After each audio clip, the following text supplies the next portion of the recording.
రామాయణంలో హనుమంతుడి పాత్ర ప్రధానమైనది. అదేవిధంగా వారి మధ్య ఉన్న అనుబంధం అలాంటిది. అయితే అలాంటి హనుమంతుడు లేని ఆలయం మనం దేశంలో ఎక్కడ చూసెరగం. కానీ ఈ ఆలయంలో ఆంజనేయ స్వామి ఆ పరిసర ప్రాంతాల్లో ఎక్కడా కనిపించాడు. ఇంతకీ ఏది ఆలయం, ఏమిటా కథ? Watch the story.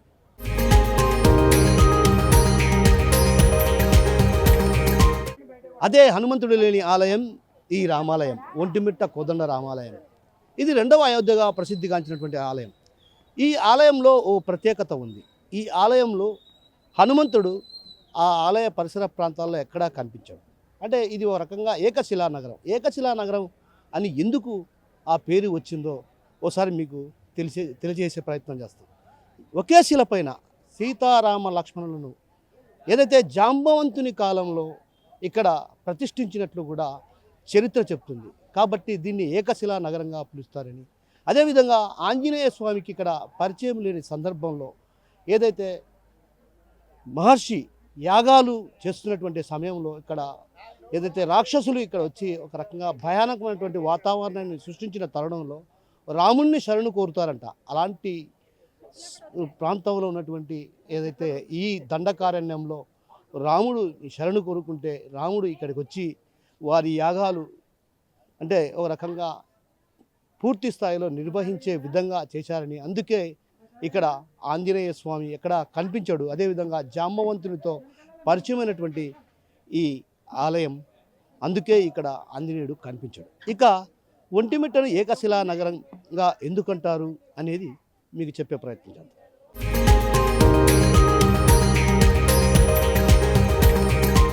ఇద్దరు దొంగలు నిర్మించారంటే నమ్ముతారా? ఇది నిజం. ఒంటడు మిట్టడు అనే ఇద్దరు దొంగలు ఈ ఆలయంలో ఉన్నటువంటి సొరుగు పైన దోచుకున్న సొమ్మును దాచుకునేవారట. ఆ సందర్భంలో ఒకరోజు శ్రీరామచంద్రమూర్తి కనిపించి ఇక్కడ నా ఆలయం నిర్మించాలని కోరాడంట. అంటే ఒంటడు మిట్టడు ఇద్దరు కలిసి అప్పట్లో ఈ ఆలయాన్ని నిర్మించారని కూడా ఓ ప్రతీతి. ఇక ఈ ఒంటిమిట్టను ఏకశిలా నగరం అని ఎందుకంటారో తెలుసా? ఒకే శిలపైన సీతారామ లక్ష్మణులు కనిపిస్తారు ఈ ఆలయంలో. ఇది రెండవ అయోధ్యగా ప్రసిద్ధిగాంచినటువంటి ఆలయం. ఈ ఆలయాన్ని ఏదైతే జాంబవంతుని కాలంలో నిర్మించారు కాబట్టి ఇక్కడ ఆంజనేయ స్వామి ఎక్కడ కనిపించాడో అదేవిధంగా ఒకే శిలపైన సీతారామ లక్ష్మణులు ఉండడంతో దీన్ని ఏకశిలా నగరంగా చెప్పుకుంటారు.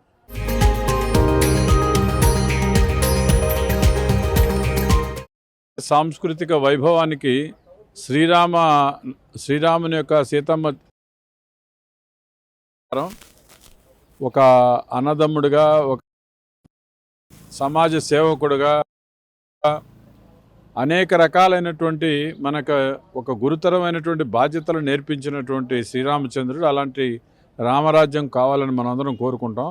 అలాంటి ప్రశిష్టమైనటువంటి కోదండరామస్వామి ఈ యొక్క ఒంటిమిట్ట దేవస్థానానికి వచ్చినప్పుడు ఒక ప్రశాంతమైనటువంటి వాతావరణం, ప్రకృతి రమణీయత ఇవన్నీ చూసినప్పుడు మనకు ఒక రకమైనటువంటి ఆధ్యాత్మికంగా ఆనందమైనటువంటి భావన కలుగుతుందని ఈ సందర్భంగా తెలియజేస్తుంది. సార్, మీరు ఈ ఆలయంలో గమనించినటువంటి అంశాలు ప్రధానంగా ఆలయం వచ్చినప్పుడు ఇక్కడ గత చరిత్ర చూసినప్పుడు ఓబన్న ఆయన యొక్క సంస్కారంతో ఆయన ఆ రోజుల్లోనే ఈ అంటరానితనం తప్పు అని చెప్పేసి సాక్షాత్తు శ్రీరామచంద్రుడే ఆ రకంగా భగవంతుడే ఇక్కడ నిరూపితమైనటువంటి ప్రాంతం ఇది.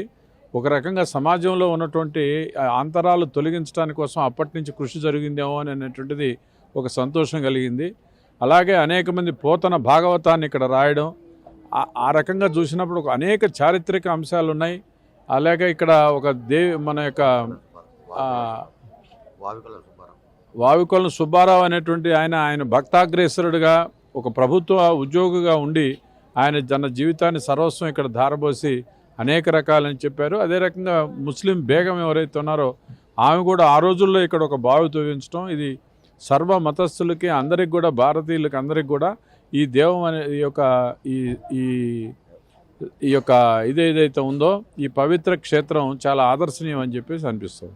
ఇంకో చిన్న విషయం, ఇక్కడ ఆలయంలో ఆంజనేయ స్వామి కనిపించారు. ఇలాంటి అరుదైనటువంటి ఆలయం మన ప్రపంచంలోనే ఎక్కడ చూసాం. ముందుగా శ్రీరామచంద్రుడు యొక్క దశరథుని యొక్క ఆజ్ఞ మేరకు ఆయన మొత్తం కూడా అరణ్యవాసం చేస్తున్నటువంటి సందర్భంలో మొట్టమొదటగా ఇక్కడికి వచ్చినటువంటి ప్రాంతం అని చెప్పేసి చరిత్రకారులు చెప్తున్నటువంటి విషయం చాలా సంతోషం కలిగిస్తుంది. అంటే ఆంజనేయుని కంటే ముందు వెలిసినటువంటి ఒక క్షేత్రంగా ఇది ఆది జాంబవంతుని కాలంగా ఇక్కడ ఉన్నటువంటి వాళ్ళందరూ కూడా తెలియజేస్తున్నారు.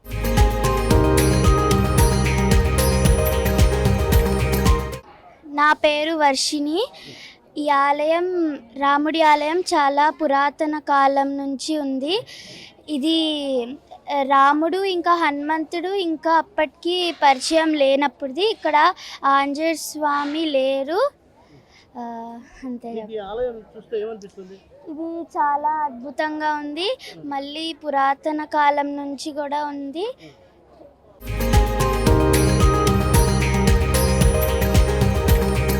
నేను హైదరాబాద్ నుంచి వచ్చాను.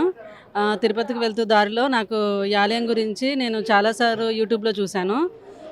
చూడాలనిపించి ఇంకా దారిలో కలిసాం కదా అని చెప్పి వచ్చాను. నాకు చాలా బాగా నచ్చింది. ఎప్పుడు ఇలాగా రాముడు లక్ష్మణుడు సీత ఎప్పుడు చిన్న చిన్న విగ్రహాలు చూశాను, కానీ చాలా పెద్దగా ఉంది. నాకు బాగా అనిపించింది.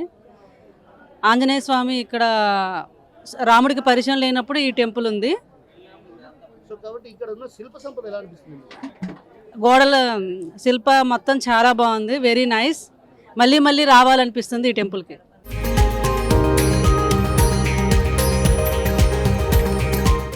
ఓం నమో నారాయణాయ. ఓం నమో భగవతే వాసుదేవాయ. శ్రీరామ జయ రామ జయ జయ రామ. హరే రామ రామ రామ హరే హరే. హరే కృష్ణ కృష్ణ కృష్ణ హరే హరే. ప్రస్తుతము మనము ఇప్పుడు ఒంటిమిట్ట అయోధ్య గూర్చి దీనికి గల అభినాభావ సంబంధాన్ని తెలుసుకొనుచున్నాము. ఏమిటి ఒంటిమిట్ట అయోధ్యకు గల అభినాభావ సంబంధం అంటే, అందరికీ తెలిసిన విషయాన్ని కానీ తెలియనట్టు ఉంటుంది, కానీ చెప్పినాక ఓహో మాకు తెలుసునే విషయం అన్నట్టుగా ఉంటుంది. చూడండి, ఒకటి వచ్చేసి ఇక ఒంటిమిట్ట రామాలయము విశ్వవ్యాప్తము ఎప్పుడైంది మీడియా ద్వారా అన్నప్పుడు, కానీ తర్వాత ఎలక్ట్రానిక్ మీడియా ద్వారా కావచ్చు, ప్రింట్ మీడియా కావచ్చు. ఎప్పుడంటే ఆంధ్రప్రదేశ్ గవర్నమెంట్ స్టేట్ ఫెస్టివల్గా ప్రకటించినప్పుడు ఒంటిమిట్ట రామాలయం ప్రపంచం మీద తెలిసిపోయింది. కానీ ఒంటిమిట్ట రామాలయం ఎప్పుడు ఉండేదే, అది ఒక కాన్సెప్ట్. అయితే అయోధ్య అంతే, అయోధ్య ఎప్పుడు ఉంది. కానీ ఎప్పుడైతే ఒంటిమిట్ట రామాలయాన్ని స్టేట్ ఫెస్టివల్ చేశారో అక్కడ ఒంటిమిట్టకు జడ్జిమెంట్ వచ్చేసి అక్కడ గుడి నిర్మాణం జరిగింది. చూడండి, ఇన్నాళ్ళు అయోధ్య ఒంటిమిట్టకు గల సంబంధము మంచి కాన్సెప్ట్. ఇది చూస్తే నిజంగా ఒంటిమిట్టకు దేదీప్యంగా ఎట్లంగా తిరుమల తిరుపతి దేవస్థానం ఆధ్వర్యంలో కైంకర్యాలు, పూజలు, డెకరేషన్స్, లైట్లు ఉన్నాయో అదేవిధంగా అయోధ్య రామాలయం నిర్మించబడింది ప్రధానమంత్రి ద్వారా. అద్భుతంగా అక్కడ కైంకర్యాలు జరుగుతున్నాయి, మనం చూస్తున్నాం. కాబట్టి ఒంటిమిట్టకు ఎప్పుడైతే ప్రజావ్యాప్యం చెందిందో అది అయోధ్య జరిగింది అనేది ఒక కాన్సెప్ట్. రెండోది వచ్చేసి కేంద్ర పురావస్తు శాఖ ఆధీనంలో ఉండే రామాలయము ఒంటిమిట్ట అయోధ్య మాత్రమే, ఇంకా వేరే రామాలయం ఎక్కడా లేవు కేంద్ర పురావస్తు శాఖలో. అది ఒక కారణం అన్నమాట. అదైతే ఇప్పుడు మూడో వచ్చేసి చాలామంది విశ్వవ్యాప్తంగా ఉండే ప్రజలంతా కోరుకుంటున్నారు, పూర్వకాలం ఒంటిమిట్ట నుంచి రామేశ్వరం పోతూ అయోధ్య పోతూ ఒంటిమిట్టనే మధ్యలో దర్శించి ఇక్కడ వాళ్ళు మామూలుగా భోజనం దర్శించుకొని సేద తీర్చుకొని పోయేవాళ్ళు. కాబట్టి ఒంటిమిట్ట నుంచి అయోధ్య వరకు ఒక రైలు, అయోధ్య నుంచి ఒంటిమిట్టకు ఒక రైలు వేయాలని, ఒంటిమిట్ట స్టేషన్ నుంచి రైలు కదాలి, అయోధ్య రైలు కదాలి. ఆ రైలు రావడం ద్వారా రైల్లో 10,000 మంది దిగుతారు. దిగినప్పుడు ఇక్కడ ఉండే ఆటోలు, జీపులు, కార్లకు అన్నిటికి కానీ జీవనోపాధి కలగడమే కాకుండా ఇక్కడ టీటీడీ కళ్యాణం గెస్ట్ హౌస్ కావచ్చు, ప్రైవేట్ గెస్ట్ హౌస్లు కావచ్చు, అందరికీ జీవనోపాధి కలగడమే కాకుండా ఇక్కడ నుంచి ప్యాకేజ్ ద్వారా అన్నమయ్య, తర్వాత నందరూరు, అత్తిరాల, బ్రహ్మంగారి మఠము, దేవుని కడప, గండి, అహోబిలము, వెల్లాల ఆంజనేయ స్వామి, ఇవన్నీ ప్యాకేజ్ దగ్గర వాళ్ళు స్టే చేసి ఇక్కడ రూముల్లో 4 రోజులు ఉండి ఇక్కడ నుంచి ప్యాకేజ్ ద్వారా అన్ని దర్శించడం ద్వారా ఒక జ్ఞానము, అంటే నార్త్ సంప్రదాయం మనకు, సౌత్ సంప్రదాయం నార్త్ వారికి జ్ఞానం వెలువడుతుంది. తర్వాత భిన్నత్వంలో ఏకత్వంగా అన్ని కులాలు మతాలు ఒకటిని సమైక్యంగా రామరాజ్యం జరుగుతుంది ప్రపంచమంతా అనేది ఇక్కడ ఒంటిమిట్ట దగ్గర సంబంధం అన్నమాట.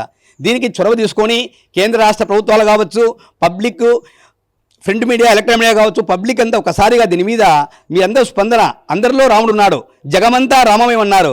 కాబట్టి సంకల్పం కలిస్తే అది బ్రహ్మాండం అవుతుందన్నమాట. ఈ విధంగా ఒంటిమిట్ట అయోధ్యకు రైలు వేయడం ద్వారా ఒంటిమిట్టను దేశ ప్రధాని రాష్ట్రపతి కాదు, ఐక్యరాజ్య సమితి ప్రపంచ బ్యాంక్ అధ్యక్షుల దగ్గర నుంచి అందరూ ప్రపంచ దేశాల నుంచి నాయకులు ఇక్కడికి వచ్చే అవకాశము మనకు సూచనలు కనబడుతున్నాయి ఒంటిమిట్ట రైతుకు. అటువంటి అవేర్నెస్ మనకు కనబడతా ఉంది. ఎందుకంటే చూసాం కదా, గత 25 సంవత్సరాల కింద ఎట్లా ఉండేది, ఇప్పుడు ఎట్లా ఉండేది, ఇప్పుడు 80% అయింది. ఆ 20% ఇప్పుడు అందరి సంకల్పం నెరవేరుతుంది. ఆ రాముల వారి అనుగ్రహం అందరికీ కలుగుతుందని తిరుమల తిరుపతి దేవస్థానం వారి ఇక్కడ అద్భుతంగా కరెంట్ ఎలక్ట్రిసిటీ అయితేనేమి, పర్యావరణ పనులకు చెట్లు నాటం అయితేనేమి, యాత్రికులకు అన్నప్రసాదం ఏర్పాటు చేశారు. మనకు ఉదయం 5 చూస్తుంటే రాత్రి 9 అన్నప్రసాదం ఉంది 3 పూటల. అదే కాకుండా యాదవ వస్తు సముదాయం అయితేనేమి, మాడా విధులు అయితేనేమి ఎన్నో అద్భుతంగా ఏర్పరిచారు తిరుపతి దేవస్థానం వారు. తిరుపతి దేవస్థానం వారు రాష్ట్ర గవర్నమెంట్ అయితేనేమి, కేంద్ర గవర్నమెంట్ ఒంటిమిటి మీద ప్రత్యేక శ్రద్ధ వహించి ప్రపంచ స్థాయి జ్ఞానక్షేత్రం కావాలనేది. జ్ఞానక్షేత్రం ఎందుకు అంటున్నానంటే, వేరే దేవాలయాలు క్షేత్రాలు అయితే ఒక మతానికి సంబంధించి ఉంటుంది, ఇది అట్లా కాదు. జ్ఞానక్షేత్రం అంటే జ్ఞానమే ప్రధానమని. హిందువులు వస్తారు, ముస్లిమ్స్ వస్తారు, క్రిస్టియన్స్, సిక్కులు, బౌద్ధులు అన్ని కులాల వారు తండోపతండాలుగా తూర్పు వాకిట్లో హిందువులు ఎక్కుతూ ఉంటే, దక్షిణ వాకిట్లో ముస్లింస్ ఎక్కుతూ ఉంటే, నార్త్ వాకిట్లో నుంచి సిక్కులు, బౌద్ధులు ఎక్కుతూ ఉంటే, దేదీప్యంగా ఒంటిమిట్ట జ్ఞానక్షేత్రంలాగా జ్ఞానానికి కులము, మతము, ప్రాంతము అంటదన్నట్టుగా ఇది దేదీప్యంగా అందరి జీవితాల్లో ఒక దర్శన భాగ్యము. అక్కడ జరిగే ప్రవచనాలు ఇవ్వడం ద్వారా వాళ్ళు ఒక చైతన్యం వచ్చేస్తుంది, ఒక ధైర్యం వచ్చేస్తుంది అన్నమాట. అందుకే ఒంటిమిట్ట రామాలయము పిల్లిలాగా ఉన్న సింహంలాగా తయారవుతారు ఇక్కడికి వచ్చినాక. అది విశేషం, అదే ఇక్కడ ఉండే విశేషం అన్నమాట. అందుకే ఇక్కడ అటువంటి ధైర్యాన్ని యశస్సును ఇస్తుంది ఒంటిమిట్ట రాముల వారు నామస్వన్న మాత్రం చేతనే. అందుకే such a perfect king, faithful sun, true husband, real friend, Nobel enemy like Srirama we cannot see anywhere in the world అని to those who always remain of their in my meditation I bring full piece and security అని విధంగా భగవంతుడు అన్ని మంచి జరగాలి, సకాలంలో వర్షాలు పడాలి, ప్రపంచం మీద శాంతిమయంగా ఉండాలని, అందరి జీవితాల్లో 3 పూలు ఆరకాలిగా వృద్ధిల్లాలని కోరుకొంచు. ఓం నమో నారాయణ. సర్వే జన లోకా సమస్త సుఖినో భవంతు. జై శ్రీరామ్. ఉత్సవాలు ఎప్పటి నుంచి ప్రారంభమైతే ఏంటి? ఒంటిమిట్ట కోదండరామస్వామి దేవస్థానంలో తిరుమల తిరుపతి దేవస్థానం ఆధ్వర్యంలో బ్రహ్మోత్సవాలు ప్రారంభమవుతున్నాయి. దాంట్లో భాగంగా 27 ధ్వజారోహణంతో, ఈరోజు సాయంకాలం అంకురార్పణ, రేపు ధ్వజారోహణము, 30వ తారీఖు సాయంకాలం హనుమత్ సేవ, 31 గరుడ సేవ, 1వ తారీఖు కళ్యాణము, సీతారాముల కళ్యాణము, 2వ తారీఖు రథోత్సవము, 5 పుష్పయాగంతో బ్రహ్మోత్సవాన్ని పరిసమాప్తమవుతాయి. ఇది బ్రహ్మోత్సవాలకు సంబంధించి తిరుమల తిరుపతి దేవస్థానం వారు అన్ని డిపార్ట్మెంట్ వారు అయితేనేమి, బ్రాడ్కాస్టింగ్ కావచ్చు, ఎలక్ట్రిసిటీ కావచ్చు, మన సివిల్ డిపార్ట్మెంట్ కావచ్చు, ఇట్లా ఫారెస్ట్ డిపార్ట్మెంట్ కావచ్చు, తర్వాత సెక్యూరిటీ డిపార్ట్మెంట్ కావచ్చు, అద్భుతంగా పనిచేస్తున్నారు ఇక్కడ. ముఖ్యంగా కళ్యాణం అనేది మన భారతీయ సనాతన సంస్కృతిలో ఆడపిల్లి వారు కన్యాదానం చేస్తారన్నమాట. పెళ్లి చేయడం ఆడపిల్లి వారే చేయాలి, అది సాంప్రదాయం. అందుకే మీరు ఎక్కువ ఇంట్లో చూస్తుంటాము, ఒక బ్రాహ్మణ వైశ్యస్ కావచ్చు కుటుంబాలు కానీ స్త్రీ పెళ్లి వారే కళ్యాణం చేయాలి. అందుకే కన్యాదానము అని అంటారు ముహూర్తం అనేది. అటువంటి కళ్యాణాన్ని సీతాదేవి చంద్రవంశం కాబట్టి వారు అనుకూల సమయంగా ఇక్కడ వెన్నెల రాత్రుల్లో ఇక్కడ కళ్యాణం చేయడము ఒక విశేషమైతే, రెండోది చంద్రుడు వచ్చి సముద్రంలో పుట్టాడు, ఇది లక్ష్మీదేవి సముద్రం పుట్టింది కాబట్టి అందుకే మామ అంటాం మనం, చందమామ అని, చందమామను. ఎందుకంటే అమ్మ, తమ్ముడు, అన్న మనకు మామ అవుతారు కాబట్టి ఏ మతం వారు కానీ హిందువులు కానీ ముస్లిం క్రిస్టియన్ చందమామ అంటారు, కానీ చంద్రుడు అని చందమామ అంటుంటారు. అటువంటి చంద్రుడి యొక్క కోరిక మేరకు ఇక్కడ వెన్నెలరాత్రిలో కళ్యాణం జరగడం రెండవ కారణము, ఇక్కడ విశేషము. మూడోది, చంద్రుడు మధ్యాహ్నం రాముల వారు 12 గంటలకు జన్మించినప్పుడు చంద్రుడు లేని కాలంగా ముభావంగా ఉంటే నీకోసం నేను రామచంద్రుడు అని పేరు పెట్టుకోవడం జరిగిందని, అప్పటికైనా తనలో మార్పు రాకుంటే చంద్రుడిలో ఓహోంగా పట్టుదలగా ఉన్నంత చంద్రునికి కోరిక మేరకు ఇక్కడ వెన్నెలరాత్రిలో కళ్యాణం జరగడం ఒక విశేషం ఉంటుంది. పౌర్ణమి రోజు.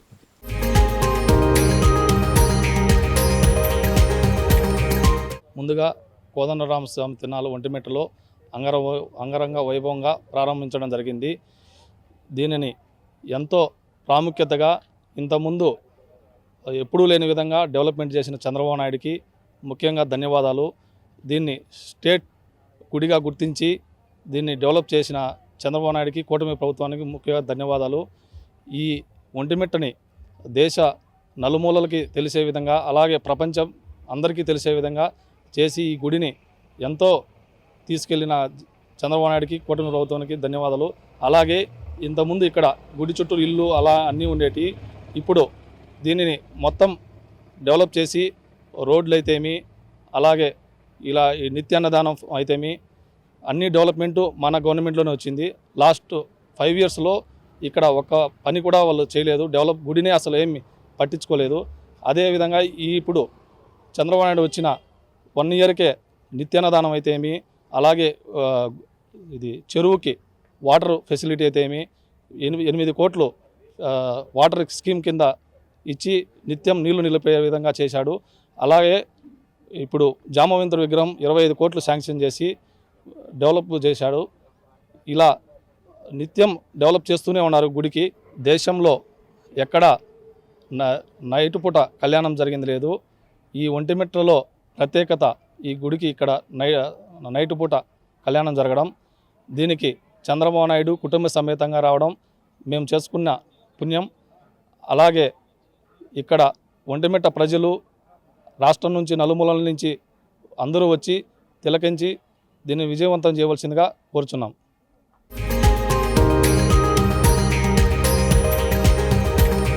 సీఎం చంద్రబాబు నాయుడు గారు చేసిన కృషికి ఇది ఒక ఒంటిమిట్ట దేవాలయము ఆదర్శంగా నిలబడడంలో, ఇటువంటి స్థానం కల్పించడంలో ఆయన యొక్క పాత్రని ఎవరు కూడా నిస్సందేహంగా ఒప్పుకోవాల్సిన పరిస్థితి ఆంధ్ర ప్రజలకి, ప్రముఖంగా ఒంటిమిట్ట ప్రజలు కానీ కడప ప్రజలు కానీ ఖచ్చితంగా గుర్తించి ఆయన ధన్యవాదాలు తెలిపే సిచ్యువేషన్ అయితే ఏర్పడుతుంది. ఎందుకంటే ఒంటిమిట్ట అన్నది ఎప్పటి నుంచో ఉన్న పురాతనమైన గుడి. దాని యొక్క విశిష్టత ఎట్లా వచ్చింది అంటే, ఇక్కడ ఎక్కడికి పోయినా రామాలయం, ఏ రామాలయం కాడికి పోయినా ఆంజనేయ స్వామి లేకుండా ఉండడం అనేది ఎక్కడా జరగదు. కానీ అటువంటి గుడి ఎక్కడ ఉంది అంటే ఒంటిమిట్టలో ఉంది అనేది చెప్పడానికి ఒక అవకాశాన్ని చంద్రబాబు నాయుడు గారు తీసుకొని అదే గుడిని ఇంతకుముందు ఏదైనా రామాలయం ఏదైనా జరిగి కళ్యాణం అంటే భద్రాద్రి అనే ఒకటి తప్ప రెండోది తెలియని పరిస్థితుల్లో ఆ భద్రాద్రికి ఈక్వల్గా ఒక టెంపుల్, దానికంటే పవిత్రత విశిష్టత కలిగిన టెంపుల్ అని గుర్తించి ఒంటిమిట్లలో ఉంది, దీనికి ప్రత్యేకత ఉంది అని చూసి ప్రతి ఒక్కటి చేసి దానికి ఏ విధంగా చేస్తే ఎంత గొప్పతనం ఉంటుందో, ప్రపంచంలో ఈ ఒంటిమిట్ట యొక్క ప్రత్యేకత ఏ విధంగా ఉంటుందో తెలుసుకొని ప్రతి ఒక్కరికి తెలియజేసేలా చేసినటువంటి ఘనత మన నారా చంద్రబాబు నాయుడు గారికి ఖచ్చితంగా మనం ఇవ్వాల్సిన బాధ్యత ప్రతి ఒక్కరికి ఉంది. పోతే ఇక్కడ ఎవరు వచ్చినా కూడా ఈ టెంపుల్ దగ్గర ఒక పెద్ద కోనేరు, అదే చెరువు ఉంది. ఆ చెరువుకి ప్రతి ఒక్కరు వచ్చి రాజకీయం చేసిపోయేవాళ్ళే తప్ప ఇంకొకటి చేసేవాళ్ళు కాదు. 2015లో మన గవర్నమెంట్ ఇదే నారా చంద్రబాబు నాయుడు సీఎంగా అయినప్పుడు 31 కోట్ల రూపాయలు వెచ్చించి ఈ చెరువుకి బ్యాక్ వాటర్ ద్వారా నీరు అందించడం ప్రప్రథమంగా చేయడం ఆయనకే సొంతం. దానికి పోతే దానికి ఆ రోజు చేసిన టీటీడీ తరఫున కొన్ని ఫండ్స్ ఇచ్చి దీన్ని ఎక్కడ కూడా డెవలప్మెంట్ని ఆగకుండా ప్రతి ఒక్క కళ్యాణానికి అటెండ్ అయ్యి దీని యొక్క విశిష్టతను ఒక ముఖ్యమంత్రిగా బాధ్యతగా వచ్చి ఆయన కర్తవ్యంగా తీసుకొని చేసినటువంటి ఘనత మన ముఖ్యమంత్రి గారికే చెల్లుతుంది తప్ప వేరే వాళ్ళకి చెల్లదు. దానికి తోడు ఈ ఒంటిమిట్ట దేవాలయం నా కర్తవ్యం అనే బాధ్యతగా చేస్తున్నటువంటి ముఖ్యమంత్రి నారా చంద్రబాబు నాయుడు గారు మరియు వాళ్ళ కుటుంబమే తప్ప వేరే కాదని నేనే కాకుండా ఒంటిమిట్ట ప్రజలు, కడప ప్రజలు ఖచ్చితంగా దీన్ని ముక్త కంఠంతో చెప్తున్నారు. ఎందుకు అంటే వచ్చిన ప్రతి ఒక్కరూ రోడ్డమ్మటే పోతూ అబ్బా ఒంటిమిట్ట అద్భుతంగా ఉంది అనే ప్రశంసలు ఇస్తున్నారు తప్పితే ఏదో వస్తున్నాం పోతున్నాం అనే అటువంటి ఆలోచన లేకుండా ఇది కేవలము ఒక టెంపుల్ అనేది కాకుండా రాష్ట్రానికి సంబంధించి ఒక పెద్ద గుడి, రెండో అయోధ్య అనేది కాకుండా గోయింగ్ ఫార్వర్డ్ ఇది రెండో అయోధ్య కాదు మొదటి అయోధ్య అనే పరిస్థితి వచ్చే విధంగా తీర్చిదిద్దుతున్నటువంటి మన చంద్రబాబు నాయుడు గారికి ప్రత్యేకించి వాళ్ళ కుటుంబానికి కూడా మేము మా ఒంటిమిట్ట ప్రజల తరఫున మరియు కడప ప్రజల తరఫున ధన్యవాదాలు తెలుపుతున్నాం. Thank you sir, thank you.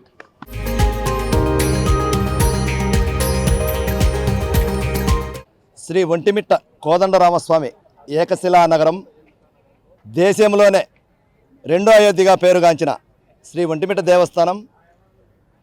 ఇది మన రాష్ట్రం విడిపోయినప్పుడు రెండో భద్రాదిగా మనం విడగొట్టి చంద్రబాబు నాయుడు గారు మనకు ఒక ప్రత్యేకత, మన జిల్లా వాసులందరికీ ఒక గౌరవాన్ని కల్పించడం జరిగింది. అలాగే ఎప్పుడూ జరగలేనంత 14, 15, 16 సంవత్సరంలో 100 కోట్ల అభివృద్ధితో ఇక్కడ 100 ఇండ్లు తీసేయడంలో కానీ, మాడా వీధుల్లో కానీ, పోతే అక్కడ ఎండోమెంటు దేవస్థానం స్థలం 100 ఎకరాల్లో కానీ ఈ అభివృద్ధి కళ్యాణోత్సవానికి లక్షల మంది వీక్షించేదానికి ఆయన మాణిక్యాలరావు గారు అప్పటి మంత్రి పెద్ద కృషి ఉంది మా ఒంటిమిట్ట టెంపుల్లో. అందులో ప్రపంచంలోనే ఆంజనేయ స్వామి లేకుండా రామాలయం ఉండదు. కానీ ఒంటిమిట్ట ఏకశిలా నగరంలో జాంబవంతుడు ప్రతిష్ఠిత టైంది ఈ గుడి. అంటే 1400-1500 సంవత్సరాల పైబడే గుడి. ఈ గుడిని వంటడు మిట్టడు అనే ఇద్దరు దొంగలు కట్టడం జరిగింది. ఆ తర్వాత కృష్ణదేవరాయలు, అలాగే అందులో ఒంటిమిట్ట ఏంటంటే ఒక ప్రత్యేకత. ప్రపంచంలో ఎక్కడైనా సీతారాముల కళ్యాణం పగులు జరుగుతుంది. ఒక ఒంటిమిట్ట మాత్రమే పౌర్ణమి రోజు జరుగుతుంది. ఎందుకు? చంద్రుని కోరిక సీతారాముల కళ్యాణం చూడాలనేది దేవతలను అడగడం, దేవతలందరూ కలిసి నీకు ఒంటిమిట్ట ఏకశిలానగరం ఇచ్చినాం, పౌర్ణమి రోజు నువ్వు కళ్యాణం వీక్షించవచ్చు అని ఇవ్వడం. ఆ ప్రత్యేకతదే ఒంటిమిట్ట ఏకశిలానగరం. కాబట్టి అందులో అదే ఈ 14-19 సంవత్సరంలో పూర్తి స్థాయిలో చంద్రబాబు నాయుడు గారు పెట్టిన డబ్బును ఖర్చు పెట్టింటే ఇవాళకి ఎప్పుడో డెవలప్మెంట్ పూర్తి స్థాయిలో జరిగిండేది. 1924 వరకు మేము మా జిల్లావాసి వైఎస్ఆర్సీపీ అధ్యక్షులు జగన్మోహన్ రెడ్డి గారు ముఖ్యమంత్రి అయినాడు. చంద్రబాబు నాయుడు గారు 100 కోట్లు ఇస్తే ఈయన 500 కోట్లు ఇస్తాడులేని ఒక ఆశ ఈ మండల జిల్లా వాసులందరికీ ఉన్నింది. సింగల్ రూపాయి కూడా పెట్టకుండా, అభివృద్ధి ఉండే డబ్బును కూడా ఖర్చు చేయకుండా అభివృద్ధిని కుంటుపరచడంలో మొదటి వ్యక్తి అయిన జగన్మోహన్ రెడ్డి మీద ఇక్కడ భక్తులు కూడా చాలామంది బాధపడతారు. అది ఒక్క అభివృద్ధి పదం నడచాలంటే ఒక చంద్రబాబు నాయుడు గారే. అందులో ఇప్పుడు మళ్ళా 3 పూట్ల అన్నదానం, పోతే చుట్టూరు అన్నదానాలు, ఇకపోతే ఇక్కడ గర్భాలయం గుడి నుంచి కళ్యాణం దగ్గర గర్భాలయం గుడి వరకు ఆ కలిసం చెంపు ఉంది కదా, 2 సరి సమానంగా ఉంటుంది. ఈ డెవలప్మెంట్ చూడాలంటే ఇంకా 2 ఏళ్ళు పోతే ఇంకేం పూర్తి స్థాయిలో నీ అయోధ్య కూడా అంత అనిపిదని మా అభిప్రాయం. ఎందుకంటే ఇంకా కొంత చెరువు జాంబవంతుంది, చెరువులో 20 కోట్లు మొన్న టీటీడీ ఆమోదించింది.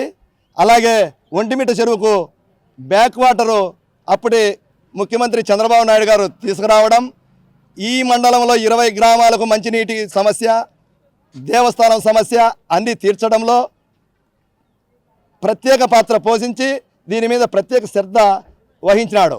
అదే జగన్మోహన్ రెడ్డి వచ్చిన ఈ 1924లో ఒక్కరోజు కూడా నీళ్ళు ఇవ్వలేదు. ఎందుకు? చంద్రబాబు నాయుడు పెట్టినాడు కాబట్టి దీన్ని పూర్తి స్థాయిలో దాని మీద కనుమరుగయ్యేట్టుగా చేసినాడు.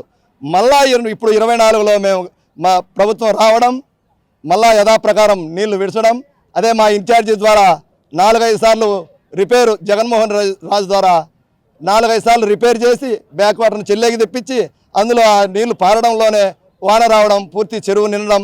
అందులో ఇప్పుడు జాంబవంతుంది మళ్ళా తొందరలో ఒక 2-3 నెలల్లో శంకుస్థాపన చేయడం. అలాగే ట్యాంక్ బండ మన అసెంబ్లీలో కూడా మా 2 కిలోమీటర్లు ట్యాంక్ బండ చేయడం. అలాగే మాస్టర్ ప్లాన్లో భాగంగా ఇది వరకు చంద్రబాబు నాయుడు గారు ప్రత్యేక ఒక అధికారిని, ఐఏఎస్ అధికారిని జేఎస్వి ప్రసాద్ గారిని పంపడం. ఆ పంపడంలో మాస్టర్ ప్లాన్లో దాదాపు 100 సమస్యలు ఉన్నాయి. ఆ 100 సమస్యలు కూడా ఎటువంటి పరిస్థితుల్లో మా నమ్మకం ఇప్పటికీ 50% తీరిపోయినాయి. ఈ 50% కూడా ఈ 2-3 సంవత్సరాల్లో తీరుతాయని మా ఆశాభావం, మా మండల ప్రజలు, జిల్లా ప్రజలు, రాష్ట్ర ప్రజలు ఆశాభావం వ్యక్తం చేస్తున్నాం. ఇది అభివృద్ధి చెందాలంటే ఒక చంద్రబాబుకే సాధ్యం, తెలుగుదేశం ప్రభుత్వానికే సాధ్యం అని మనం చేసుకుంటాం.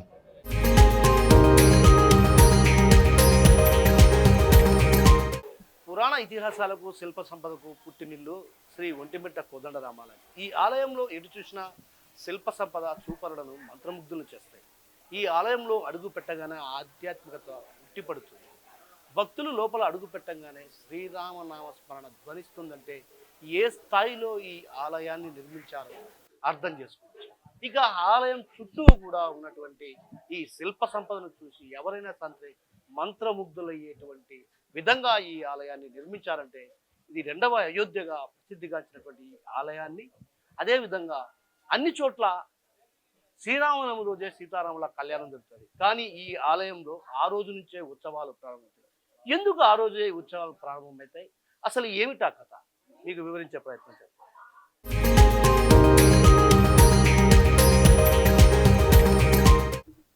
ప్రపంచవ్యాప్తంగా శ్రీరామనవమి రోజే సీతారాముల కళ్యాణం అంగరంగ వైభవంగా అంబరాన్నంటేలా నిర్వహిస్తారు. కానీ ఒంటిమిట్ట కోదండరామాలయంలో మాత్రం ఆ రోజు నుంచే ధ్వజారోహణంతో ఉత్సవాలు ప్రారంభమవుతాయి. ఇంతకీ సీతారాముల కళ్యాణం అన్ని చోట్ల ఒకరోజు జరిగితే, శ్రీరామనవమి రోజు జరిగితే, ఇక్కడెందుకు 1వ తేదీన కళ్యాణం జరుగుతుందనే కదా మీకు ఉన్నటువంటి ఈ కోరిక.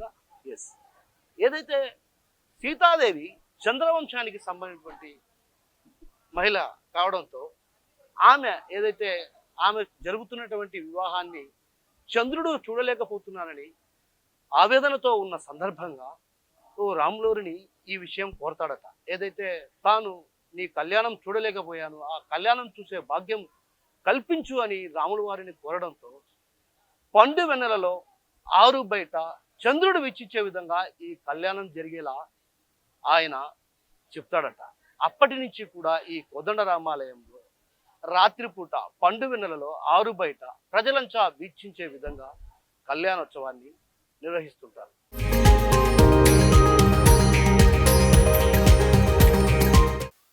ఇక ఈ ఆలయంలో జాంబవంతుడు మాత్రమే ఉత్తర భాగంలో కనిపిస్తాడు. అయితే ఆంజనేయ స్వామి అంటే ఇది 11వ శతాబ్దంలో నిర్మించినటువంటి ఆలయం కాబట్టి ఈ ఆలయంలో ఎక్కడే కానీ ఆంజనేయ స్వామి కనిపించకపోవడంతో 16వ శతాబ్దంలో ఆలయానికి ఎదురుగా ఉన్నటువంటి ఆలయంలో సంజీవరాయ స్వామి అవతారంలో ఆంజనేయ స్వామి ఇక్కడ కనిపిస్తాడు. ఇక మరో అంశం ఇక్కడ ప్రధానమైనటువంటి అంశం మతాలకు ప్రతీక ఈ ఆలయంగా గొప్పగా చెప్పచ్చు. ఎందుకంటే ఇక్కడికి ఇమాం బేగ్ అనే వ్యక్తి పన్నులు వసూలు చేస్తున్న సందర్భంగా ఈ ఆలయంలోకి సేద తీరేందుకు వచ్చాడట. అప్పుడు ఈ ఆలయంలో సేద తీరుతున్న తరుణంలో ఇక్కడ ఇది రామాలయం అంటే ఇక్కడ రాముడు ఉన్నాడా అని కూడా ఆయన ప్రశ్నించారంట. ఆ సమయంలో పిలిస్తే రాముడు పలుకుతాడన్నటువంటి సందర్భంగా ఏ రామ అని పిలిచినప్పుడు రాముడు పలికాడని చరిత్ర చెబుతుంది. దీన్ని బట్టి ఈ ఆలయ చరిత్ర ఎంత గొప్పదో అర్థం చేసుకోవచ్చు.